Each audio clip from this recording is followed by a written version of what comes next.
Hello, everyone. Welcome to session 3 of the Buffalo Leadership video series. I'm Jon Macaskill, retired Navy SEAL commander turned leadership and mindfulness coach. Today, I'm joined by 4 incredible leaders. Not sure that I deserve to surround myself with such amazing people. They'll introduce themselves here in a second. Together, we're here to talk about grit in leadership, and how important grit is in leaders and in teams. But today, we're going to take a little twist on the typical grit you hear about. G.R.I.T. Grit, in this case, is an acronym that represents 4 essential traits that are vital to effective leaders: grace, resolve, intuition, and trust. Each of these traits, individually and as a collective, they enable leaders to navigate through challenging situations with confidence and maintain their team's trust and respect. Okay, now you may be asking, why is this the Buffalo Leadership video series? Well, the buffalo is different. The buffalo sees a storm coming, and instead of staying still, running away, or going around it, the buffalo runs straight into and through it. And we are here to help you do the same, to run straight into and thrive in any and every storm. We are doing this video series, and we are running a leadership conference here in Colorado Springs, July 21st, 2023 at the Glen Erie Castle. Text the word Buffalo to 33777. That's Buffalo to 33777 to find out more. All right, so all that out of the way. Buffaloes, please introduce yourselves. Let's start with Theresa, and from there, Theresa, hand it off, and last one, hand it back to me. Theresa, over to you. Right on. All right, hello everyone, welcome. My name is Theresa Larson. I'm a doctor of physical therapy, Marine Corps veteran. I'm a warrior through and through, and I'm a mother of 2 little boys. I have an amazing husband, and I run a business called Movement RX. I'm the founder and president of Movement RX, and we basically provide wellness and well-being content to organizations across the globe, and it's very fulfilling. And I moved my family recently to Southwest Colorado, and so we run all of our operations out of here at a grid coordinate I will not disclose on this amazing video series. But I'm very honored to be one of the co-founders of this Buffalo Leadership Academy and provide this incredibly valuable and unique content to leaders. So I will kick it over to you, Dr. Travis, Dr. T, the other Dr. T. Thanks, Dr. T. So yeah, I'm Dr. Travis Hearne, and I will throw a disclaimer out there. And we do know that it is also known as the American bison and not just the buffalo. We've had several people come up to us and tell us like what a buffalo actually is, and it makes a lot of sense. So the buffalo that we talk about here and the American bison are one and the same. So again, Dr. Travis Hearne, I am in Colorado Springs, Colorado, and just love working with all these fine people. It's amazing. I run a leadership training and keynote organization called Titanium Leadership Coaching and Consulting, where we work with leaders to just thrive through storms, to be better than they were yesterday, to be better than they were this morning. So real passion for leadership. I am a Marine Corps veteran as well, just like the other Dr. T. Back and forth to Iraq and Afghanistan, much like a lot of these people. And I'm grateful to be here. And with that, I am going to pass it over to Lara Jones.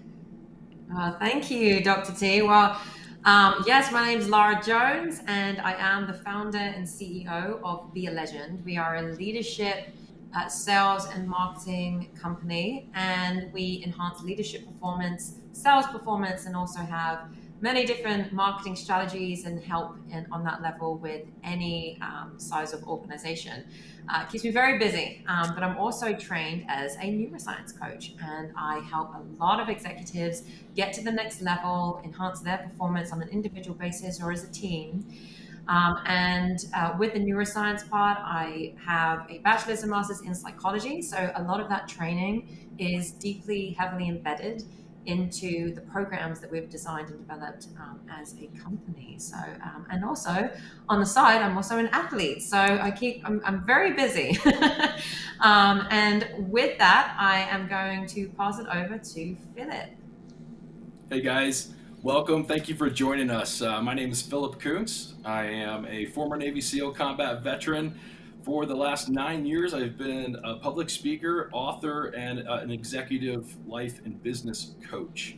I live out here in beautiful Monument, Colorado. I was wearing flip-flops yesterday and I'm in a coat today. So that's typical weather here in Colorado. Great to join you guys. I'm a husband and a father of 5, thrilled to be on this team, and just really excited for our topic today of grit, and learning a lot from these powerful leaders that are on the call. So John, I'll pass it back to you, my friend. Yeah, thanks, brother. And as I mentioned in the opening, I'm Jon Macaskill, retired Navy SEAL commander, turned leadership and mindfulness coach. And I too live in Monument or Colorado Springs area, and I too was rocking flip-flops yesterday and rocking a winter coat this morning. So crazy weather. So anyhow, guys, so honored to be working with you all. So honored. Let's get into this. G.R.I.T, grit, grace, resolve, intuition, and trust. Let's talk about that grace first. Grace, I feel, is an essential aspect for leaders. It involves being kind, empathetic, compassionate, treating others with that respect in all situations, even those challenging situations. We always hear of leadership challenges. Well, I tell you, being graceful in all situations, that in and of itself is a leadership challenge. Leaders with grace, they communicate effectively, they listen actively, and they provide constructive feedback. They inspire and motivate their team leaders, team members, and they create positivity and productive work environment. To develop grace, leaders need to focus on developing their emotional intelligence. We hear EI and EQ all the time. Without that, it's really hard to be graceful. So we have to, in order to develop the grace, we have to develop that emotional intelligence. We have to practice that active listening. And active listening, when I say listening, I don't just mean listening with your ears. Listening by paying attention to what people are doing, their body language, their habits. That's listening too, and you have to practice that piece of the active listening as a leader. And then showing empathy towards others, empathy and compassion. Those two are not necessarily synonymous, right? A lot of the time you'll hear them used synonymously, but they are different. Empathy is feeling the same feelings that someone else has. Compassion is taking it one step further, wanting to lend a helping hand and actually lift whoever is in this trouble out of that hole. So that's what the compassion and empathy difference is. Now, I want to turn it over to Phillip. Phillip, can you tell me what grace means to you and some examples of where you've been shown grace or where you've shown it and that made a difference? Yeah, thanks, John. I think grace, so by the way, on a side note, I was a breacher in the SEAL team, so I was not very graceful. I just got to blow stuff up and make messes, right? So I wasn't very graceful when it comes to kicking down doors or busting through fences. So, but I heard once a really great definition of grace, and grace is giving someone something that they don't deserve. As opposed to mercy, mercy is not giving someone something they deserve. Grace is giving someone something that they don't deserve. And that's so important for great leaders. Great leaders, it's so important to show just copious amounts of grace. And John, I appreciate everything that you said that grace really encompasses. You know, and oftentimes it's hard for leaders, if we're shown no grace, oftentimes we want to kind of turn inward. It's really easy for us if we've been wronged, if we've been hurt by others, for us not to show them grace. But as great leaders, it's important to show grace, to lead by example, to demonstrate the qualities that we want to see in the people that we lead. So grace is so important for really great leaders. And I've been under a lot of leadership in my life that was kind of a void of grace. As a matter of fact, that was one of the things that propelled me to go and get my master's in leadership. Because I'm like, there's got to be great other ways to lead in a better way, and grace has a lot to do with that. I think that when you look at leaders who don't lead with grace, very authoritative, very oppressive type of leadership, I think a lot of that kind of stems from insecurities that they themselves have inside of them. Maybe they're feeling insecure about their identities. They're not sure who they are, or maybe their world. They have a lot of storms that they're going through, and they don't know how to handle those storms. They feel very out of control inwardly, and so they try to control others out. They try to control other people and their environment outside. We would call that like more of a micromanaging type of leadership style. But that is not true of good and great leaders who demonstrate a lot of grace. And unfortunately, those leaders who are more micromanaging, what does that do? That causes a lot of carnage in the people that they are leading. And I myself, I can personally attest to just the undue pressure that people have when they're under a graceless type of leadership style. And eventually that turns to anxiety and then emotional exhaustion and burnout. But there's one word, and I've said it several times, there's one word that really distinguishes those micromanagers, those very authoritative, do as I say, not as I do type of leaders, to those good leaders, those great leaders who really strive to empower those people that they lead. And that word is grace.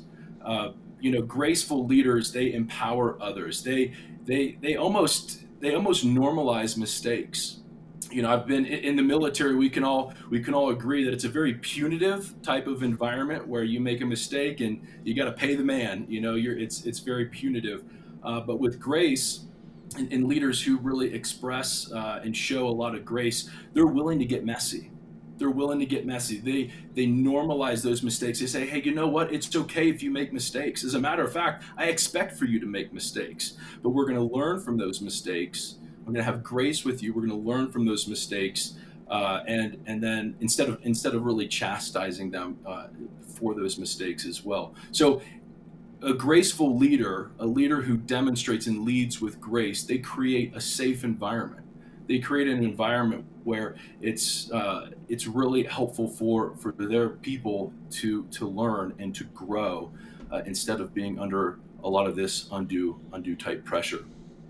And the one thing that I need to continue to remind myself, as far as just a personal example, is I have to have grace with myself. I don't know about you guys, but I am always hardest on myself. And being a public speaker, I always rate my performance, right? I rate my presentations, and I'm like, oh, today that was like a B. That was like a B minus. I forgot a bunch of stuff. So I think it's really important for us to remember to not beat ourselves up, not to allow that shame to really attack our identities and internalize that. But instead to allow ourselves to give ourselves grace, to know that we're human, that we're going to mess up, and that no one's perfect, and then to learn from those mistakes, to continue to get better. I've said this before on our video series, that in the SEAL teams we have something called an AAR, after action review, and that's where we ask ourselves, hey, what went right, what went wrong, and how can we improve? And in that what went wrong category, it's important for us as leaders to show grace to the people who we're leading, and then to really capitalize on those lessons learned to see how we can get better. And then lastly, I'm a big conflict resolution guy. I kind of cringe when I say I love conflict, but I kind of do. I don't like it, but I do. I used to shy away from it. When I tell people I'm a recovering people pleaser. So this conflict has been something that I've really had to wrestle with in my life. And in your grace, as a great leader, your grace will be tested, especially during times of conflict. And like Jon said, just a lot of empathy, a lot of active listening, good active listening techniques. There's a lot of people out there that think they're great listeners. I want to encourage everyone who thinks that they are, try having a conversation where you simply just focus on what the person is saying instead of thinking of a rebuttal or thinking of what you're going to say, because in doing that, you lose 70% of what that person is saying. So really identifying with their emotion, Jon, like you said, is empathy, and then showing them that compassion and that grace is so important during conflict resolution. And then lastly, I was just going to say that grace, for those people who are maybe grace skeptics out there, or tend to lead with a heavier hand, grace is not an excuse. It's not excusing bad behavior. Grace is not letting other people off the hook. It's not minimizing things or sweeping things under the rug as if they never existed, but instead, grace allows us to help others to really learn from their mistakes and then have the opportunity to move forward instead of staying stuck in the shame that a lot of poor leadership can instill upon someone as in this very punitive, micromanaging kind of leadership environment, if that makes sense. It does, 100%, man. And I love everything you said there about grace and psychological safety, and not if a leader does not have grace, what that causes in a culture, kind of that culture where failure is not an option. And there's definitely times when failure is not an option. We've been on missions where failure has not been an option, but you can't experiment, you can't learn, you can't grow in an environment where that's the persistent culture. And grace lends itself to that. So I love that you hit on that. If you're just tuning in, we are the Buffalo Leaders, the Buffalo Leaders Academy. We're talking about G.R.I.T, grit, which in this particular case is grace, resolve, intuition, and trust. Phillip Koontz, my brother from the SEAL teams, just covered grace, and we're now going to jump into resolve. So leaders with resolve, they demonstrate that strong determination, courage, persistence. I know Lara, she's got the lion back there. That is resolve, always sticking to something. So they set that clear vision, that plan. They plan strategically. They execute their plans with confidence.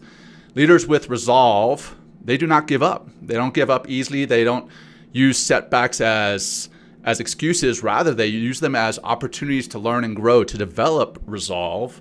Leaders should focus on developing their resilience, their mindset, and their goal-setting skills. So set those goals, those really big, hairy, audacious goals, those BHAGs, and then break those down into more digestible chunks so that you can really understand what your next step, your next rung on that ladder is. That's how you develop that resolve. Now, let's go to Theresa. I've read your book, Warrior. I know that you demonstrated resolve and you continue to demonstrate resolve daily. How has resolve been a part of your life, and how do you feel leaders can enhance their resolve? Oh man, this is like a book in and of itself. But yes, resolve is, man, I wrote basically a timeline of different events that have gone on in my life that I'd like to share, but I will keep it short and sweet for you all today. From a young age, I was told, so my mother passed away when I was 10, and before she passed, she told me, Theresa, life is unfair, because I had wondered why bad people weren't dying, and she was, because she's my mother, and she told me life is unfair, but life has to go on. And while that seemed like a simple sentence then, in many times in my life when I've wanted to quit, because I've wanted to quit so many times, I remember that, like, life has to go on and I need to keep moving forward. And so for me, I saw her be super resilient as a young mom going to die and being very strong for her family. And I saw my dad pick himself up and start a business and then eventually become a second vocation Catholic priest, basically going back and getting a doctorate, right, in theology at the age of like 56, right? And so I saw this in my own family, and it's part of me. So in where I am right now, I wouldn't be here if I didn't flex the resolve muscle, which essentially, if you really boil it down, it's taking action, even in the midst of feeling like, I don't know, or doubt, or, not having the motivation. It's taking action anyway. And I'll give you some examples of that. And actually the research points to the fact that if you do take action in your life with anything you want to do versus waiting for motivation, the motivation will come, versus waiting for motivation to happen to do something. You're going to probably wait your whole life. Right. So, but some examples in my life of some resolve that really have led me to where I'm in my business now is, after the Marine Corps, I didn't know what I wanted to do. I was, transitioning from the Marine Corps. I had struggled with a mental health condition that I had to get out for, which was an eating disorder. I had to figure out what was next. And it was really hard. And I had to go back to community college, after going to getting my bachelor's at Villanova, going back to community college in the middle of LA and doing prerequisites, which with a bunch of like 18 and 19-year-olds in physics and chemistry. And I remember standing at the community college campus going, WTF, or, what am I doing? And I remember what helped me get through community college, get through doing all my prereqs for PT school, getting my doctorate in PT, was remembering my why. I wanted to serve others. I wanted to help people like my mom who were sick and didn't have answers about their fitness, or help people with disabilities and help other people like myself who feel overwhelmed or burnt out in their life find health. And so that why was at my forefront. Going through community college, basically 2 years of community college, then another 2 years of getting prereqs, then getting a doctorate that took me 3 years, then starting a business, which, by the way, isn't all peaches and cream when you start a business. It's not like, oh, I set up a business and a website and everyone's just coming to me and loves me. No, it takes time to build. And I built a business that I loved, that I also got burnt out in. And so having to pivot and figure out a way to do my business in a way that made sense for me and my family, and the way I could serve more people versus just one-on-one. So Movement RX started as a PT practice in CrossFit gyms across Southern California. And I taught for CrossFit across the globe. And yet that wasn't, at some point I realized, no, I wanted more, and it needed to be different for me. So the resolve for me to say, okay, I got to pivot. I got to pivot in now, push into this space where I can work more digitally and do presentations and not give of myself every single hour to different people, which was causing me personally to burn out, allowed me to, I had to understand that maybe I would take a financial cut or a financial, I would struggle a little financially for a little bit until I found this new pivot and found my stride in this new pivot. But I kept the why at my forefront, and I kept taking action. And yes, it was scary. And like, as Brene Brown, if anyone's a Brene Brown fan, I know you guys are, everyone here, but it's like, it is scary when you go out on your own and you're trying new things. And so I kept my why in front of me. I wanted to serve people and give them the knowledge and tools to be physically and emotionally free. And my path has been anywhere but linear, but it's led me to doing this work now. And it will probably continue to be anything but linear. However, along the way, every failure, I've chosen to look at it as growth. And while it's been very hard, it's like every failure point I've perceived or pivot point, it's like, okay, I'm still moving forward. Life must continue to go on. I still have my why in front of me, and I've got a healthy family, right? So the resolve has been a big part, actually, of how I'm here. And it's, and I go back to that quote by Rocky Balboa. It's like, it's not how hard you hit, but how hard you can get hit and keep moving forward. I mean, shoot, running a business and working to really impact people in a way that isn't really yet being done, like what we're doing with the leadership, the Buffalo Leadership Academy, you're going to take a lot of hard hits. And it just is the way it is. And growing a business, growing a family, there's going to be a lot of hard hits, and you got to have grace to keep moving forward, grace with yourself, grace with others, so you can forgive and let go. And because grace, as you were sharing, Philip, like, you have to be able to have the grace to love and let go, because if you don't, you're going to be stuck in the past and stuck in your perceived failures, and you're never going to move forward. And so now I'm like, bring it. Bring on the hard hits, because I'm moving through it. This is my goal, and I'm going to enjoy the journey of it. And that's another part about the resolve that I'll end with here, is that while, we've got to make pivots and we have our goals and I have my why, what's equally important is the journey of like knowing that in the resolve and in the struggle of growing a team, cultivating a team, having grace with yourself, being healthy, all of those things can be very hard, doing those things, but it can also be very amazing too at the same time. And the two don't have to be separate. It's like you can have, the journey can be amazing, and enjoying the journey is a part of it. Enjoying the journey of the struggle. Like the fact that, just a family example, getting my kids ready can take forever because they're 2 and 5, but that's the journey. That's the struggle. It's like, that's the beauty of life. The struggle of, okay, you know what, this isn't going to work and the business isn't going to move the needle. I got to pivot this way. That's part of the journey, beautiful journey, the hard and the amazing part, versus being like, oh man, I wish that didn't happen to me. Why is this happening again? Versus like, all right, this is happening and life is also really amazing. So that's what I got to say about resolve.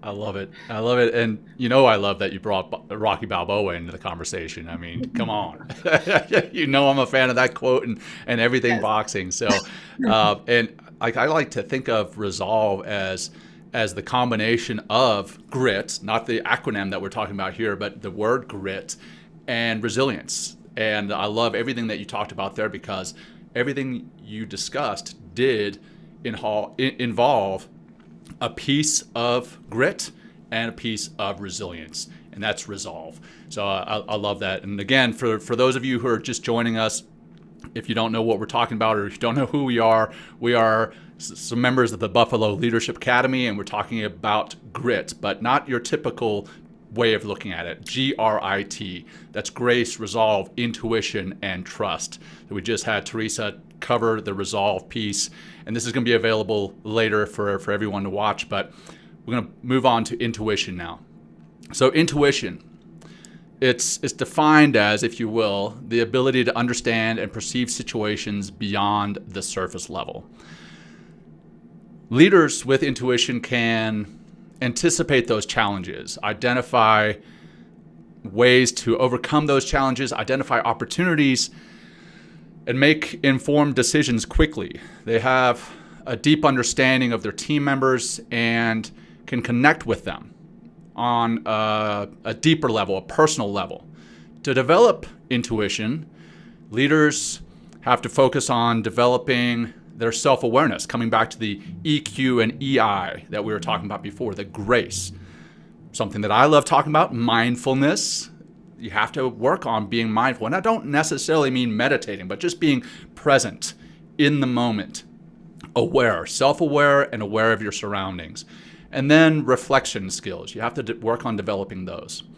So to discuss the intuition a little further, I'm going to turn it over to Lara. Lara, in your experience, where does intuition come into play as a leader, and how would you recommend someone develop their intuition? Well, John, such a great question. And actually what Dr. T was just saying leads very heavily into intuition, because basically the fundamental meaning of intuition is, we come to a conclusion through instinct rather than conscious rationalization. And I think where, there's a lot of leaders out there that obviously very logical thinkers, and you have to rationalize what you're doing and look at it on paper and say, okay, is this the right decision I'm making? But there's other times and other decisions where sometimes you have to go with what your gut is telling you. And that comes, to intuition. And it's not being afraid to make a decision based on that instinct. And a lot of that comes from trusting yourself. And obviously that's going to come from experience as well, but it's trusting yourself and just making, like you just said, John, making that assessment of a situation very quickly. And one of the tools and ways that I actually do it, just to give you a bit of personal example here, is I'll very quickly, if a situation comes to fruition, or maybe there's some unexpected challenge that comes up, whether it's in business life, even personal life, and you can very quickly visualize what the outcome's going to be depending on which route you take. And it's just having that ability to feed from the information that your brain has already received prior, and going with experience that you've learned throughout life and through developing, whether it's your business or, like I said, outside of that. And just having that ability to trust in your decision and not second guess yourself. That's where a lot of people will go wrong, is they'll second guess themselves and they won't go with what their first decision was, which often in times is actually the right decision, because it's the one that comes from the gut, right? And so in other words, what I'm trying to say here is having that intuition is going to give you the ability to just understand something without the need to rationally think it through. And so, relying on your instincts, solving problems quickly, just using that, what we call our inner guidance, if you will. And I think, one of the ways to be able to develop that on a much deeper level, in fact, you touched on some of these points already, Jon, but, having empathy is a huge one, and understanding people, because how you are is not how everybody else in the room is necessarily going to be. And so the more that you can understand other people on their level with however they communicate, and how you kind of pay attention to how they're decoding the message that you're giving to them, will give you that ability to be able to put yourself in their shoes in other situations. And so you can pull from that experience and that knowledge when you're faced with, say, an unexpected challenge, some type of adversity, or even if it's not adversity or an unexpected challenge, even if it's just, another decision in the business, or like what Dr. T was just saying, if there's something you think this isn't quite working, we're going to have to pivot. What are we going to do? You have to trust that gut. And where does that come from? It comes from your experience and the ability to put yourself in other shoes, identify different outcomes very quickly, visualize it, and say, okay, this is the outcome that I really want, so this is the route I need to go. So there is a heck of a lot of visualization that I use, when it comes to making a decision based on intuition. I will say this as well, that when it comes to intuition, I like to, I don't say I'm necessarily a trend setter, right? But I don't follow the norm. Like, I will think outside that box. And it comes back to having that fixed mindset and growth mindset, and just pushing yourself past that boundary, and always saying, you know what, I'm not going to follow what everybody else is doing. I'm going to try and do something very different and think outside the box here, and do something that maybe others haven't thought of, or maybe they have thought of, but they haven't taken the action on it. And so I'm going to do both. And I'm going to show that, with my instinct, and also, visualizing that outcome, anything is possible. And personally, I actually thrive, and I use my intuition a lot here, when others tell me, like, it can't be done. I'll give you a couple of examples. One of them this morning, I actually pushed nearly 9 plates in with my other athletes today on the sled. And for those of our listeners that are unfamiliar with what I'm talking about, each plate is 45 pounds. The sled is about 100. So it's around 435 pounds or something I pushed this morning, close to. And, it's interesting, because I think there were others that maybe thought, well, she might not be able to do that. Maybe I'm not as strong as some of the others. I don't look as strong as some of the others. But I'll tell you this, you put your mind to anything, and you just know in your gut that you can do it because you visualize yourself doing it. I mean, I got on that no problem, and I pushed it. And I want to give a real life example of where intuition actually made me who I am today. And that is when I first came to America, or even before that, when I first made the decision to come to America. I can't tell you how many people, thought I was absolutely crazy, walking away from a 6-figure salary, from a life where, I built up a great reputation, a lot of people knew me, to suddenly come into a brand new country where nobody knew me. But I had something in my gut that told me it was now or never. That was nearly 7 years ago. And rolling on a little bit, maybe about a year, maybe not even quite a year, it was about 8 months into that move, I hit some hard times, and it was difficult. And I came to like a crossroads in my path where I thought, I've got to make a decision here. And, what do I do? Like, on paper, everything's telling me to just go back to England. But my gut and my instinct was telling me, you're not going back. You're going to stay here, and you're going to follow that dream and that vision. And even though there were so many others out there that just said, Lara, just come back to England. You could walk into a 6-figure job, everything's going to be fine. And like Dr. T said, starting a business is, not for the faint-hearted, and it's certainly no easy road. And so that's where, was having, ups and downs, and I was trying to, figure things out and so forth. But with that gut instinct, my goodness, am I glad that I listened to that instinct and I said, no, I'm going to continue on this path. I can visualize, what I'm trying to build here. And I wanted to build this empire and all these different avenues of the business that's going to really impact not just companies, but individuals, and, whether it's in their personal life as well as in their business life, and teams, and help people be able to communicate better and enhance their performance in no matter what area of their life, but predominantly I focus on, leadership. And if I hadn't done that, I wouldn't be sitting here right now talking with all of you and talking to our listeners. I'd probably be back in England in some job that I probably would regret, making a decision of coming back. So, in other words, being an intuitive leader, like what I just displayed there with my own personal experiences, you've got to have that higher sense of empathy, right? You've got to be able to you've got to have the ability to put yourself in other people's shoes. You've got to have that self-awareness that you mentioned, John, and you've got to practice that mindfulness and being present, not always just focusing on the future, but actually being present in that moment. And you've got to absolutely have focus. You've got to be laser focused and dialed in with what you're doing in that moment.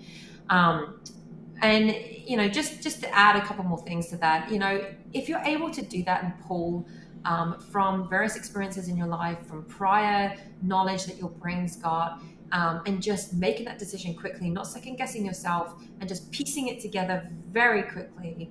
And you do practice that mindfulness that we talked about every day, and being aware of your situation and your surroundings and your environment. That's just going to allow you to have more access to that intuition, and just evolve your thoughts and break out of that comfort zone. And ultimately, that's going to be able to help you assemble a team much more quickly, and inspire them to work together to find solutions. So you can speed up response times as well, and you'll develop that very deep sense of knowing, if that makes sense. So yeah, to answer the question, that the last part of how do you do that, it really comes from experience, practice, and you got to learn, and also take on constructive feedback. Don't be afraid with that. Take the constructive feedback on. And I'm just going to end with step out of your comfort zone every day. That's right.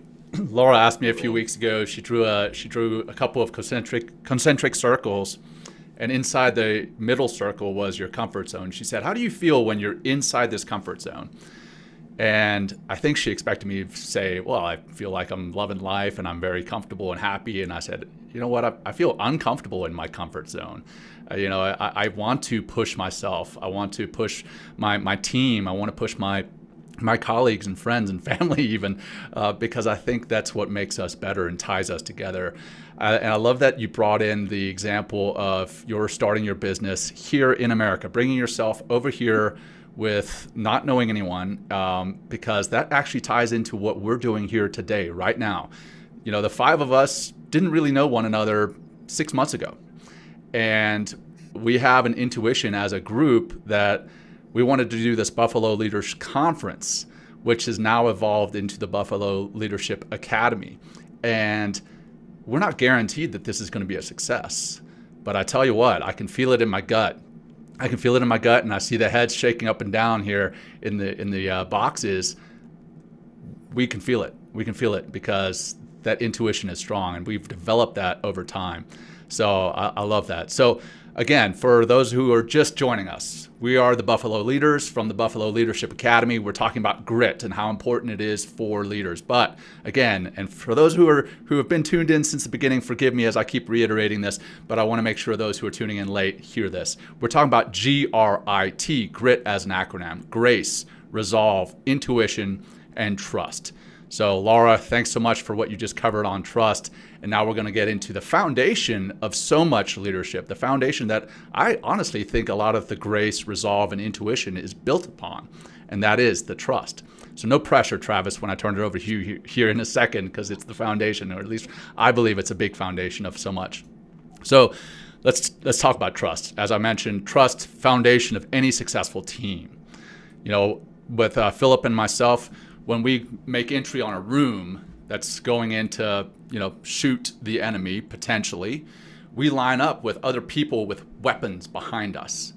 And we enter this room trusting that, one, they're not going to shoot us in the back, and two, that when we enter this room, they've got us covered. They're going to shoot the enemy. They're going to neutralize the enemy as they're potentially looking to neutralize us. And we trust that they've got that zone of the room or the area covered.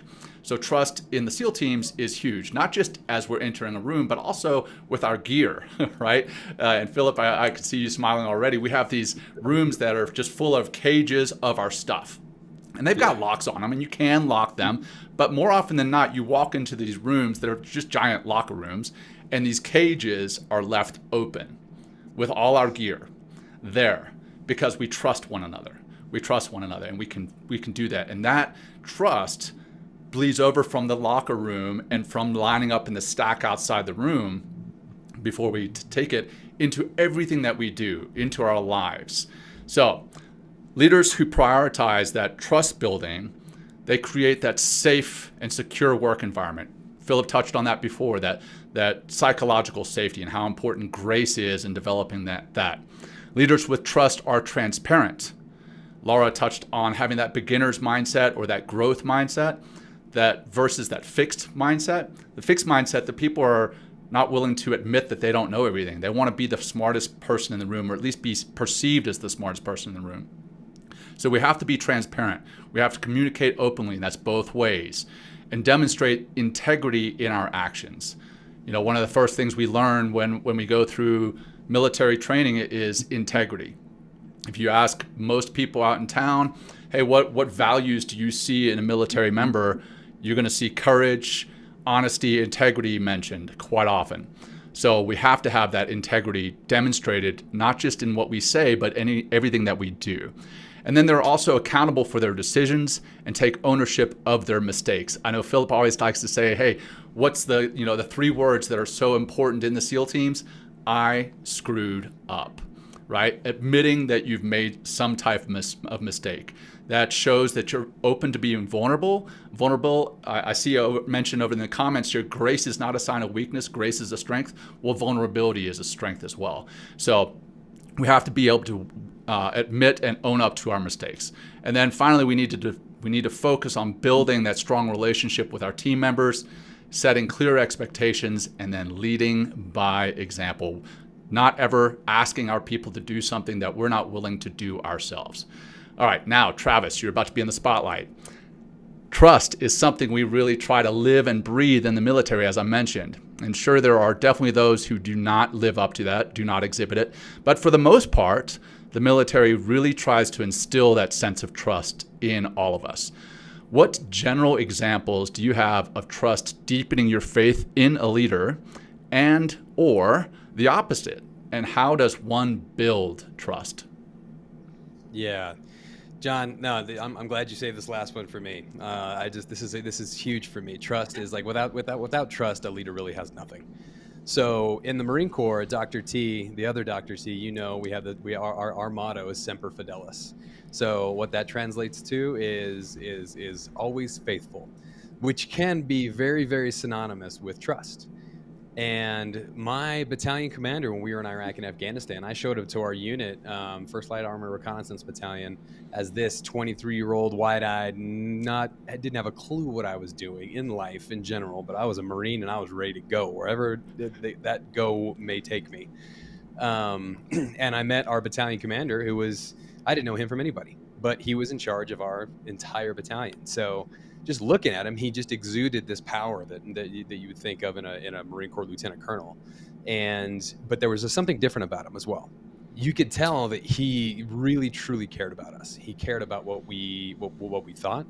He cared about the mission incredibly. And as we started doing workups, as we worked up towards Iraq, he was out in front, always leading, always talking to the people. He was never the guy that would sit in his war room, as they call it, and just kind of play chess with our lives. He was there. He was talking to us about it, and we went to Iraq, and it was just this sense of like, okay, he's been here, he's seen it, we've seen him putting in the work, we know we can trust him. So carry on to Afghanistan another year later, the same thing, and it even increased. Just you could tell the kind of leader he was, the kind of integrity that he had as a leader. To be able to building up trust was one of his key foundations of the entire battalion, not just his leadership group, but building the trust of the battalion. And then our last operation down in southern Afghanistan, he jumps up on top of the LAVs and talks to everybody. There's about probably a couple hundred of us getting ready to go just take this town, and he's up on top of the LAV, and we've known him for 2.5 years, and he's just pumping us up. And we know that what he is saying is true because of his actions in the past. He's showed us that he's the real deal. He's showed us that he has the stuff. He's showed us he's proven to us that he's going to take care of us. And you can't just say those things. Hey, if I say, hey John, let's go on this hike, I promise I'll take care of you. Just take my word for it. Like, no, that's not going to happen. But if we've trained together, if we've built up a relationship, if I've gone with you on training hikes, then you're going to trust me. So translating that into kind of a theoretical lens, forgive me for 1 second, I'm going to put on the EDD hat, and I promise I'll take it off right after this. But transformational leadership is one of my favorite leadership theories. I studied it inside and out, and it has four components to it. But two of the core components when it comes to trust are individual consideration and idealized influence. So individual consideration is exactly what it sounds like. As a leader, you need to be able to individually consider each of the people that work for you, what they need, how they need it, and how they like to receive information. You have to individually consider each person and how they need to be led, and then lead them in accordance with what the organizational structure and everything else is, in accordance to what they need. Always looking out for what's best for the team. And then we talk about idealized influence. Now, idealized influence it's this who you are on and off the battlefield, in and out of the boardroom. That means that you exude this presence of trust, whether you are out in town after 5 o'clock, whether you're on a Zoom call, whether you're on the Buffalo Leadership Series and you're spouting out whatever you're doing, you're always the same person, and you're building up trust because that's who you are. You have that integrity about you. And really, without those two idealized influence and individual consideration, those two key ingredients to building trust on a team, it's incredibly difficult. You have to know your people. You have to know you have to be this leader that other people are going to look up to, because leaders, they are looked up to. It's just a part of the job. This is part of what happens. So that's why leading from the front, being able to do what you say and say what you do, and being the guy, being the man or woman of action, to be able to show people how to do it rather than just tell people. So yeah, again, John, super glad that I got the trust part of this acronym, because it's foundational. If you build it and if you maintain it, you will be able to sustain a team for years and years to come. If you break it, it takes a long time to refill that bucket up. And oftentimes that bucket has a giant hole in it. You can just keep pouring into it, and it's never going to get full. So trust, really difficult to obtain, especially as a leader of big teams, small teams, military teams, whatever it is, families. Really hard to build up and maintain. But the second it's lost, almost impossible to get back. I'm so glad you touched on that piece, because I've seen leaders that I have trusted, and then they had a moment where they faltered in their decision, and they did something that I lost my trust in them, and most of them never gained it back. Because, like you said, there's a hole in that bucket, and I love that kind of visualization there. So this has been amazing, guys. What you've shared today here, it's invaluable. Your insights, your experience, your knowledge. You truly are a herd of buffaloes, and I'm honored to be amongst you guys. For the audience today, grit, G.R.I.T. That's what we're talking about. The grace, the resolve, the intuition, the trust, G.R.I.T. That's capturing the key traits, or what we feel are some of the key traits that leaders need to be effective. And by developing that grace, that resolve, that intuition, that trust, leaders can navigate through those challenging situations, those storms that we talked about. You can run into that storm, and not just run into that storm, but run into it and thrive in it. You inspire your team members, and then you create a positive and productive work environment. For those of you who joined us today, we hope you've enjoyed your time and that you've taken something away from this. If you'd like to know more about what we're doing as a team and about the Buffalo Leadership Conference, text the word Buffalo to 33777. Again, that's Buffalo to 33777. Thank you guys so much. You're an amazing team. And again, I'm honored to work with you. And for those who tuned in, thank you all and have a wonderful day. Take care. Thanks, y'all. See you guys. God bless.